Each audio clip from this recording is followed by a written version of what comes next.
उसी के आगे जो क्वेश्चन है, भारतीय प्रश्न है, कल जहाँ खत्म हुआ था उसके आगे हम लोग पढ़ेंगे 20%, 30% और 40% के 3 क्रमिक छूट दी गई है, तो नेट छूट प्रतिशत में क्या होगी? तो आराम से आप इसको कर सकते हैं, ठीक है, रेशियो से भी कर सकते हैं, 100 मान के भी कर सकते हैं।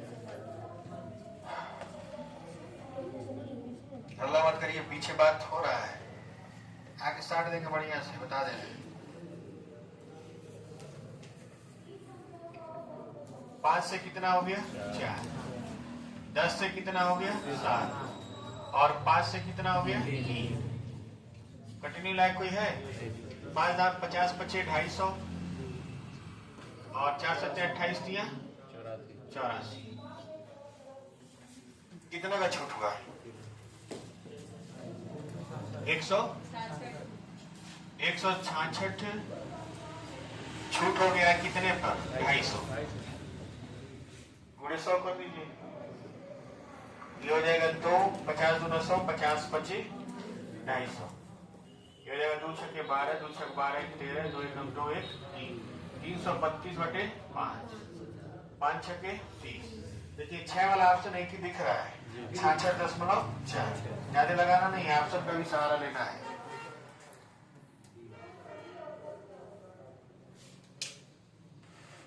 टाइम से आना पहले शुरू करिए आप, ठीक है।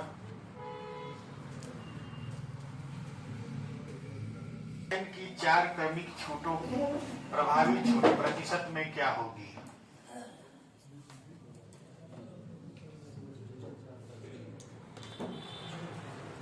% की 4 क्रमिक छूटों कर लिए होंगे। बहुत आज कठिन क्वेश्चन नहीं है, ठीक है, लेकिन ये सब प्रश्न आए हुए हैं पेपर में, किताब में देखेंगे तो दिया होगा। 5 से कितना हो गया? 4। 5 से कितना हो गया? 4। 5 से कितना हो गया? 4। और 5 से कितना हो गया? 4। 625 से कितना हो गया? 256। कितना छूट मिला है? 369 का छूट मिला है। 625 गुणे 100 करेंगे, 25 से ऊपर 100 और ये नीचे आ गया 25, 4 9 36 1476 बटा 25 25 25 125। 5 वाला कौन है? 70.04%।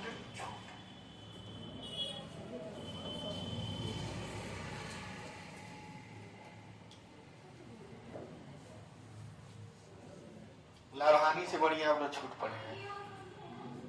लाभहानि में जितना कम सवाल लगा रहे थे उससे बढ़िया छूट में आपको लगाए। इसका कारण जानते क्या है? एक तो सवाल आसान है, दूसरा है कि तुरंत एक्सरसाइज किए हैं, तुरंत एक्सरसाइज दिया गया है, तुरंत किए हैं। 22%, 17% तथा 11% की, इसमें यदि शब्द नहीं रहेगा, यदि का 22%, 17% तथा 11% की 3 क्रमिक छूट खाली जगह के एकल छूट के समतुल्य है। 50% बोले नहीं। आंकड़े पर रेशियो भी आपका गड़बड़ आ जाएगा। 100 मानेंगे तो भी आपका गुणा भाग बढ़ जाएगा। तो ऐसे आंकड़े को एसएससी सिर्फ इसीलिए दिया था कि लोग रेशियो से भी गड़बड़ाए और 100 मान के भी क्या हो गड़बड़ाए। ऐसे सवाल को लगाने के लिए आपको कुछ नहीं करना है, फार्मूले का प्रयोग करना है। x plus y plus z बताए थे ना, और minus x y plus y z plus z x बटे कितना 100 और प्लस एक्स वाई जेड बटे 10। ये फार्मूला था ना। 22 17 11 17, देखिए 22 17 और 11 17 11 28 22 50 हो गया। तीनों जोड़ दिया 50 हो गया। माइनस 22 गुणे 17 करिए, 17 दूना 34 और 17 दूना 34 3 37 374। 17 गुणे 11 करिए, 11 7 77 और 11 कम 11 7 18 187। और फिर यहाँ करिए 11 गुणे 22, 11 दूना 22 11 दूना 22 2 24 200 342 और सबका बटा क्या होगा 100 और तीनों का गुणा करेंगे तो 17 दूना 34, 17 दूना 34 3 37 और इसमें 11 का गुणा करेंगे तो 11 चौको 44, यहाँ लिखना है 11 चौको 44, 11 सत्ते 77 4 81, 11 3 33 8 41 बटा 10। ठीक है, अब यहाँ ऐसे करेंगे तीनों को जोड़ेंगे तो कितना आएगा 7 2 9 9 4 13 50 माइनस 4 1 5 5 8 13 13 7 20 हासिल 2 2 2 4 1 5 5 3 803 बटा 100 और ये हो जाएगा प्लस 0.411 यानी 50 माइनस 8.03 प्लस 0.411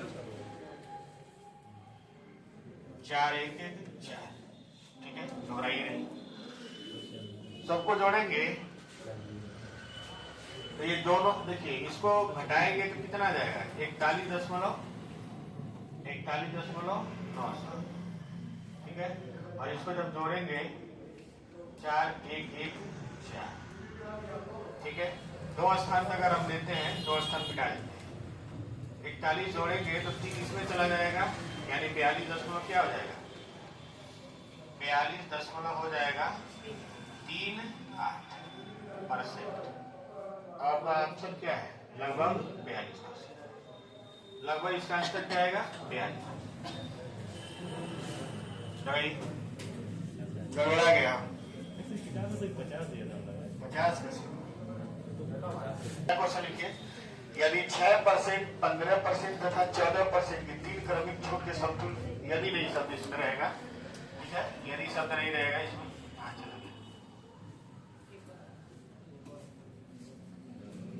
यदि शब्द नहीं रहेगा इसमें कर दीजिएगा। ये कहां से यदि शब्द आ गया है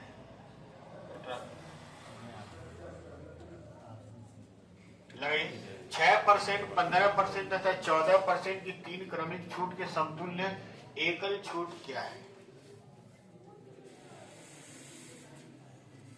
यहां भी देखिए 6 प्लस 15 प्लस 14 कितना हो गया 35, 15 छक्के 90, 15 गुणे 14 कितना होगा 210 और 14 छक्के बटा 100 प्लस 15 छक्के 90 गुणे 14 1260 बट्टे, ठीक है। इसको जोड़ेंगे तो ये 35 हो गया और ये हो जाएगा 384 तो 3.86 प्लस 0.126 तो ये हो जाएगा 35.126। इन दोनों को जोड़ दिए हैं और 3.84 घटा दीजिए 6 12 में 4 गया 8 10 में 4 गया 2 यहाँ से क्या हो जाएगा 4 में 3 गया 31.286 31.286। अब इससे छोटा गुणा भाग हम नहीं कर सकते, समझ रहे हैं। ये गुणा भाग आपका काम मेरा नहीं। अगर ये नहीं आता है तो जाकर 3 में 4 में नाम लिखवा लीजिए, उसी पढ़िए आप, उसी के लायक है। अगर नहीं आता है गुणा भाग तो गुणा भाग कैसे आएगा, टेस्ट दीजिए तो टेस्ट में गायब रहेंगे, घर बैठे रहेंगे, फोन में बतियाएंगे। सबका मोबाइल हम चेक करते हैं। एक कार की अंकित मूल्य पर दी गई 12%, 18% तथा 25% की 3 क्रमिक छूट किस एकल छूट के बराबर है। बात नहीं लगाई, ज्यादा सवाल है नहीं तो 3 क्वेश्चन और है। कहां से गुणा भाग आएगा 12 प्लस 18 प्लस 25 माइनस 12 गुणे 18 कितना होगा 12 96, 12 कम 12 9 21, 18 गुणे 25 कितना होगा 450 और 12 गुणे 25 कितना होगा 300। इन सबको मिला के क्या हो जाएगा बटा 100 और प्लस 25 गुणे 12 300, 58 5400, 5400 बटे 10,000। यहाँ माइनस होता है, यहाँ प्लस होता है। 12 18 30 25, 55 माइनस, इसको जोड़े तो 750, 950, 966, 9 दशमलव क्या आएगा 66 प्लस 0.56। अगर इसको हम 10 मान लें, क्या मान लें 10, तो ये हो जाएगा 45.34। इन होगा। अरे 66 में इतना जोड़ेंगे तभी तो आएगा। आया समझ में कि नहीं समझ में? और इसमें जोड़ दीजिए 0.5, जोड़िए 5 4 4 4 8, 5 3 8, और हो जाएगा 45। ऑप्शन क्या दिया है 45.8।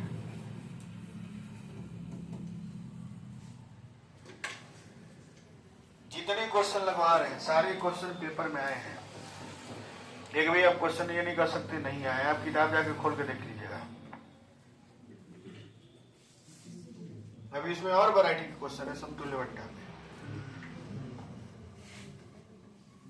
आगे बढ़ा जाए जी।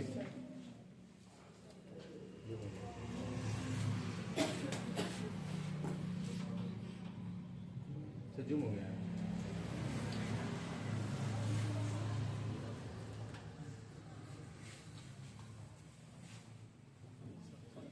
ठीक है,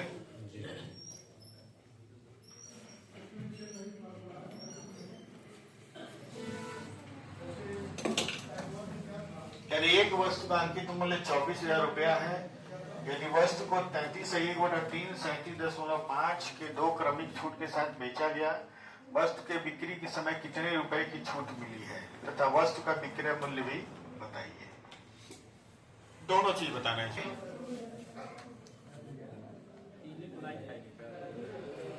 एक वस्तु का अंकित मूल्य कितना है 24,000। चलिए ध्यान दीजिए, 33/1/3% का मतलब 3 से कितना हो गया 2, और 37.5% देखिए कितना होता है 3/8 होता है ना, तो 8 में से 3 घटेगा क्या होगा 5, यानी 24 से कितना हो गया 24 से 10 हो गया। अब देखिए ये आपका अंकित मूल्य है, क्या है अंकित, और छूट के बाद जो मूल्य बचा है इसको हम लोग क्या बोलते हैं विक्रय मूल्य। आपसे पूछा है यहाँ पे छूट कितना है 14 का क्या हो रहा है छूट। अब देखिए आंकड़ा किसका दिया हुआ है, आंकड़ा जो दिया है अंकित मूल्य 24 का वैल्यू कितना दिया है 24, एक का वैल्यू 1,000, और आपसे पूछा वस्तु का कितने रुपए का छूट, तो छूट कितने का है 14, तो 14 का वैल्यू कितना होगा 14। वस्तु का विक्रय मूल्य कितना है एसपी कितना है 10, 10 का वैल्यू 10,000। तो इसमें ऑप्शन कौन सा सही है पहला सही है।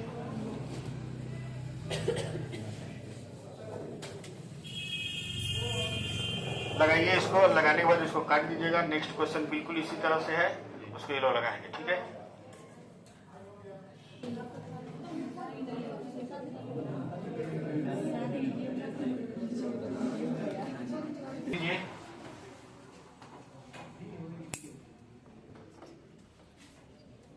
इस तरह से क्लास चलेगा ना तो मेरा हिंदी छूटता रहेगा, तुम क्या पढ़ाएंगे बताइए।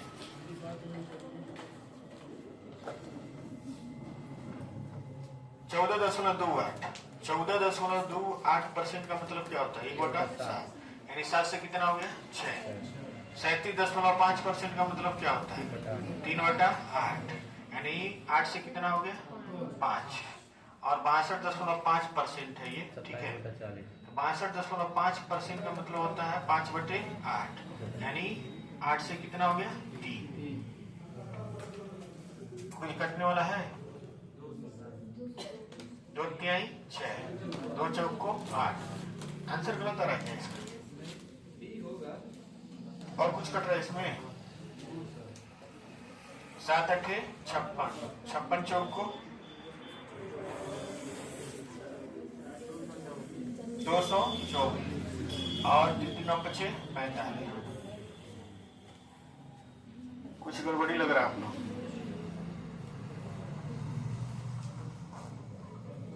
कोई गड़बड़ी नहीं है। 224 की जो वैल्यू है वो कितना है? 112,000। एक का वैल्यू कितना हो जाएगा? 500 होगा। ये 5 बार में कटेगा और ये डबल जीरो आ जाएगा 500। एक मिनट रुकिए। बोला है कि बिक्री के समय कितने रुपए की छूट मिली है, बताइए कितना छूट मिला है इसको। जरूरी नहीं आंसर सही हो, सवाल लगाया जाए। कितना छूट मिला है? 14 में से 5 गया 9, 11 में से 4 गया 7, 179। 179 का जो वैल्यू होगा वो कितना हो जाएगा? डबल जीरो 5 9 45, 5 35 4 39, 5 कम 5 8, 89,500 रुपए का छूट मिलेगा। ठीक है, ये आंसर क्या है? गलत। आंसर क्या है? गलत। 62.5% नहीं आते हैं, 5/8, 62.62 से 1/2%, 6×12, 125/200, 5 × 25, 25 × 125, 25 × 8। अब देखिए यहाँ पे वस्तु का विक्रय मूल्य, तो विक्रय मूल्य कितना है? 45। तो 45 का वैल्यू हो जाएगा 45 × 500। 500 करेंगे तो इसका मतलब हो जाएगा 225, यानी 22,500। इसका ये हो जाएगा छूट और ये हो जाएगा विक्रय, ये एसपी हो जाएगा और ये छूट हो जाएगा। ये आंसर गलत है।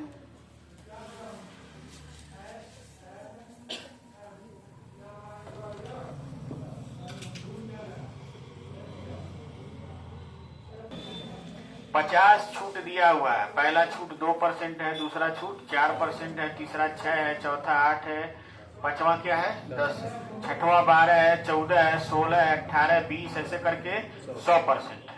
50 छूट दिया जा रहा है। तो सभी छूट मिलाकर इकट्ठा एकल छूट किसके बराबर होगा, ये बताना है। जैसे 2 छूट लेते थे ना, 20% और 10% का 2 छूट लेते थे तो इकट्ठा 28% छूट के बराबर आता था ना। 3 छूट लेते थे तो किसी एक छूट के बराबर आता था। तो ऐसे ही हम 50 छूट लिए हैं। कौन कौन लिए हैं? 2 लिए हैं, 4%, 6, 8, 10, 12, 14, 16, 18, 20 ऐसे 50 का लिए कहाँ तक? 100 तक। तो सबको मिलाकर इकट्ठा छूट क्या होगा? सबको मिलाकर इकट्ठा छूट क्या होगा? देखिए, अधिकतम जो छूट होता है वो 100% होता है। अधिकतम छूट कितना होता है? 100%। 100% से ज्यादा छूट नहीं दे सकते। किसी वस्तु का दाम 100 रुपया है तो उस पर 100 से ज्यादा छूट दे देंगे? उल्टा अपने जेब से नहीं लगाएंगे, 100 रुपया छूट दे देंगे। यानी जो छूट होता है वो 100% से ज्यादा नहीं हो सकता। देखिए, 2% छूट देंगे तो कुछ दाम बचेगा, फिर 4% छूट देंगे तो 96% बचेगा, ऐसे 99% छूट देंगे तब भी 1% बचेगा। लेकिन जब 100% यहाँ दिया है ना, लास्ट वाला छूट कितना है? 100%। तो जैसे ही आप 100% छूट देंगे, इसका विक्रय मूल्य कितना हो जाएगा? 0 हो जाएगा। यानी आप यहाँ मान लीजिए 98 आएगा, 98 तक आप छूट दे रहे हैं तो कुछ न कुछ दाम उसका बचा रहेगा। लेकिन जैसे ही हम 100% छूट देंगे तो पूरा छूट दे दिए, अब एक भी दाम उसका बचा नहीं है, तो उसका एकल छूट क्या होगा? 100% के बराबर। बस समझ में आ रहा है? तो इसमें लिखेंगे अधिकतम एकल छूट,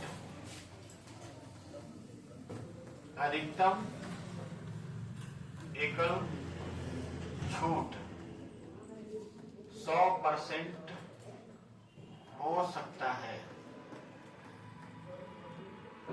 अधिकतम एकल छूट कितना % हो सकता है? 100%। जैसे ही 100% छूट दी जाएगी, जैसे ही 100% छूट दी जाएगी, वस्तु का विक्रय मूल्य जो है 0 हो जाएगा। शून्य हो जाएगा। फिर इसके आगे छूट नहीं दिया जा सकता, फिर इसके आगे छूट नहीं दिया जा सकता।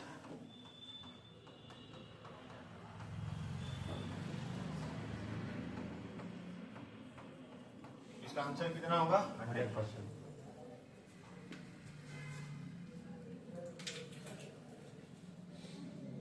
ठीक है, इतना सवाल लगाइए।